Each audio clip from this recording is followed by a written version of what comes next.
உத்தரப்பிரதேசத்தில் சமீபத்தில் நடந்து முடிந்த கும்பமேளா கூட்ட நெரிசலில் சிக்கி பீகாரைச் சேர்ந்த உதய் பிரதாப் சிங் தனது மனைவி உயிரிழந்து 4 மாதங்களாகியும் யோகி அரசு இப்போது வரை இழப்பீடு வழங்கவில்லை என அலகாபாத் நீதிமன்றத்தில் வழக்கு தொடர்ந்தார். இந்த மனுவை விசாரித்த நீதிபதிகள் மனைவி கூட்ட நெரிசலில் இறந்தது குறித்து கணவருக்கு எந்த தகவலும் தெரிவிக்காமல் உடல் மனுதாரரின் மகனிடம் ஒப்படைக்கப்பட்டுள்ளது. உடல் மருத்துவமனையிலிருந்து வந்ததா அல்லது நேரடியாக கொண்டு வரப்பட்டதா அல்லது உரிமை கோரப்படாமல் கிடந்ததா என்பது குறித்து எந்த தகவலும் கொடுக்கப்படவில்லை. உடல் பிணவரைக்கு வெளியே ஒப்படைக்கப்பட்ட நிலையில் பிரேத பரிசோதனை செய்வதற்கான எந்த தகவலும் வழங்கவில்லை என யோகி அரசை கடுமையாக சாடியுள்ளார்கள். அதோடு விரும்பத்தகாத சம்பவத்தால் பாதிக்கப்பட்டவர்களுக்கு இழப்பீடு வழங்க ஒரு திட்டம் வகுக்கப்பட்டிருந்தால் அது அனைத்தும் பாதிக்கப்பட்டவர்களுக்கும் இழப்பீடாக வழங்க வேண்டும். மனுதாரருக்கு இழப்பீடு வழங்குவது குறித்து முடிவு செய்து பதிலளிக்குமாறு யோகி அரசிற்கு நீதிமன்றம் உத்தரவிட்டுள்ளது. முன்னதாக கும்பமேளா கூட்ட நெரிசலில் சிக்கி உயிரிழந்தவர்களுக்கு ரூபாய் 25 லட்சம் நிதியுதவி வழங்கப்படும் என யோகி அரசு அறிவித்தது. கும்பமேளாவில் ஏற்பட்ட பலி எண்ணிக்கை தொடர்பாக பல்வேறு அதிர்ச்சிகரமான தகவலை வெளியாகி இருக்கின்றன. அது ஜனவரி 29ஆம் தேதியின் போது கும்பமேளாவில் ஏற்பட்ட கூட்ட நெரிசலில் 82 பேர் வரை உயிரிழந்து இருக்கலாம்.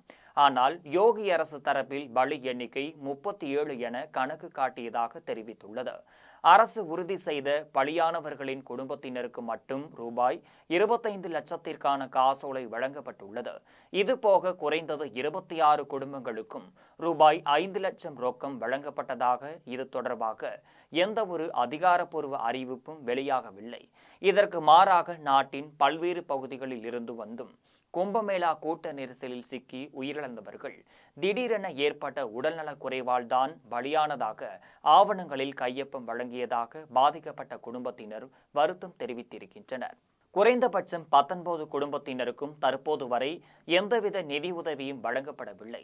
இதுபோக கும்பமேளாவில் உயிரிழந்ததாக அறிவிக்கப்பட்ட 37 பேரின் விவரங்களை யோகி அரசு இன்று வரை வெளியிடவில்லை.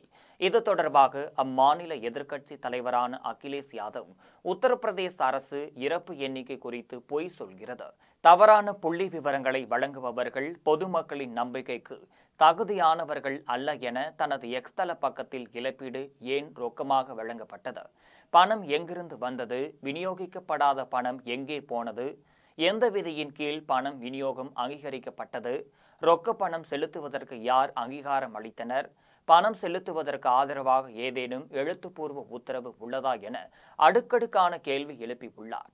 யோகி தலைமையிலான அரசு மாநில அரசுகளுக்கான ரோல் மாடலாக திகழ்வதாக மோடி கூறுகிறார். இந்த நிலையில்தான் இதுதான் அந்த ரோல் மாடலா என எதிர்க்கட்சிகள் விமர்சனம் செய்து வருகின்றனர். இதையெல்லாம் வைத்து பார்க்கும்போது திமுக சொல்வது போல பாஜகவினர்கள் பச்சை பொய் சொல்வதில் மன்னர்கள் என்பது இந்த சம்பவத்தை பார்க்கும்போது உண்மையாக இருக்குமோ என்ற அச்சத்தை ஏற்படுத்துகிறது.